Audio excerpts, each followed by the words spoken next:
My own brothers died tragically as well, truth be told.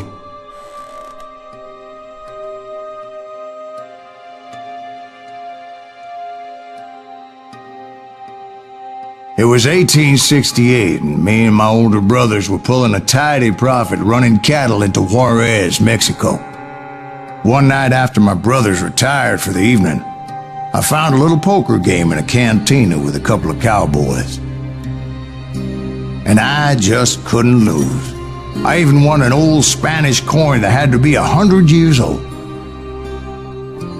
Well, I was mighty pleased with myself the next morning as my brothers and I rode for Texas. But before we crossed the border, those cowboys caught up with us. It was Johnny Ringo, Roscoe Bob Bryant, and another asshole named Jim. They wanted their money back and everything else we had, including our lives, as those boys didn't want us coming for them later.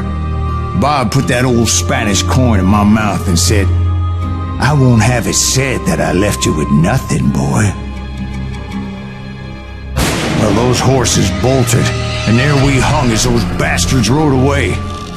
The branch finally snapped under the weight of the three of us, but being my older brothers were bigger and heavier, they were already dead. And right then I swore to myself that I would avenge them. Ringo you know about. But Bob eluded me, until I heard he was riding with the Wild Bunch.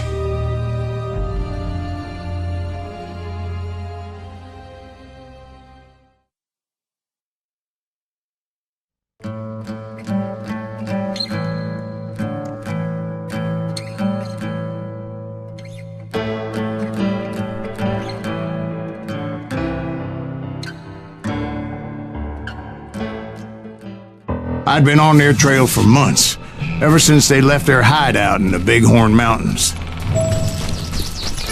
Led by Butch Cassidy, they were a loose association of outlaws who robbed banks and trains from Colorado to Montana. Among them was the Sundance Kid, and that murderous hombre I was tracking, Roscoe Bob Bryant. Were you a part of that giant Pinkerton posse after the Wild Bunch? No, boy.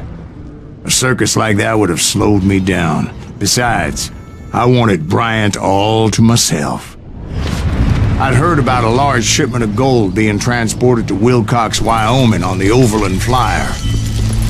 They blew the bridge with the intention of forcing the train to stop. I was determined to make that sumbitch Bob pay for what he did to my brothers.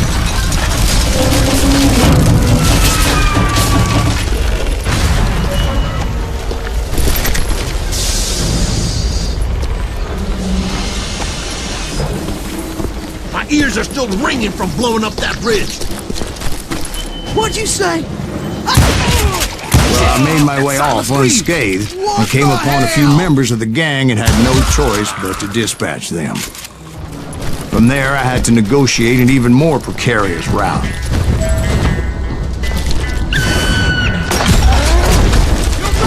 I jumped from the frying pan into the fire as the train was clearly fixing to fall. I had found the gang, but in order to find old Bob, I needed to fight my way forward past a whole passel of desperados. Outside, inside, any way I could, I made my way toward my prey. Well, what about the passengers? It was mostly a freight train, as I recall. There were no passengers aboard that day.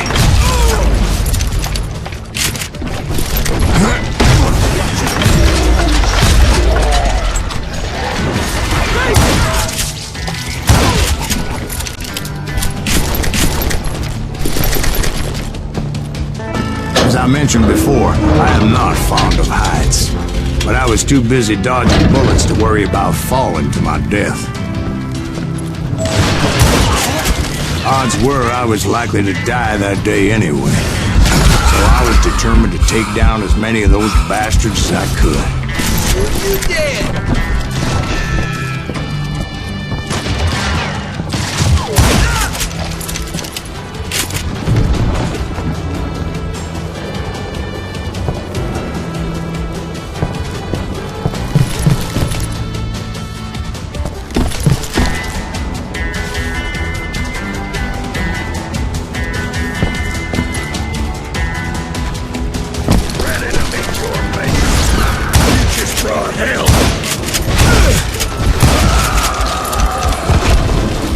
times it was like shooting ducks in a shooting gallery. The only difference is these damn ducks shot back.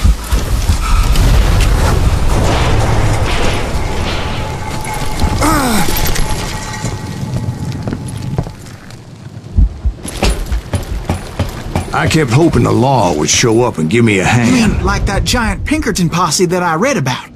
Did they come riding in, guns a-blazing to help?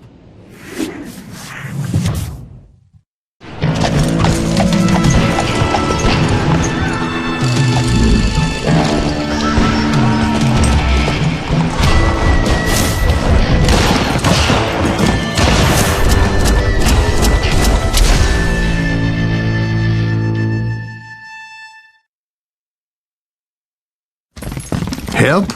From the Pinkertons? No, son. I had to fight the wild bunch all by my lonesome, as usual. Who the hell is that?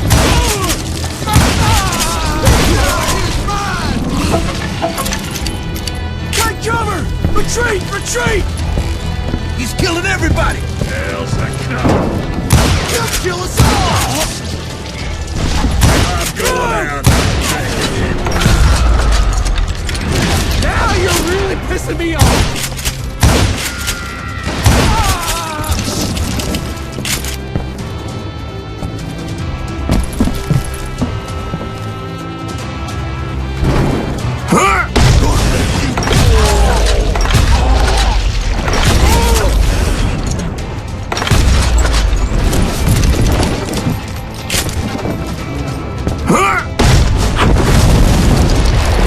Guess is those dime novels didn't portray this as it happened, did they?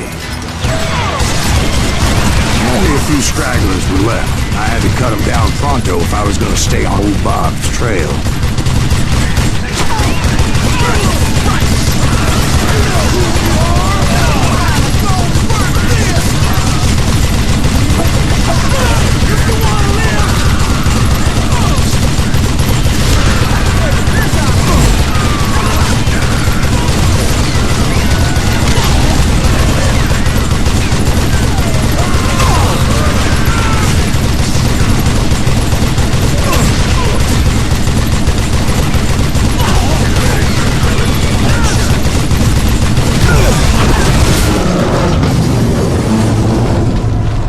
Once I silenced all those guns, I went searching for my nemesis, determined to finally have my justice. But the only survivor who welcomed me was George Flat-Nosed Curry. Who was he? The fastest gun in the gang. Right after Sundance, I mean. And Kid Curry, and maybe Elsie Lay. Though some folks might dispute that.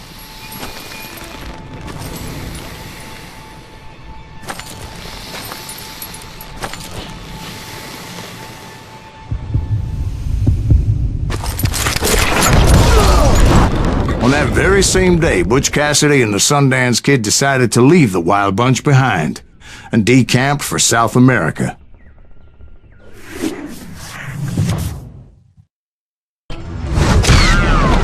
They ended up living down there for many years, but I'm sure you already know all about that.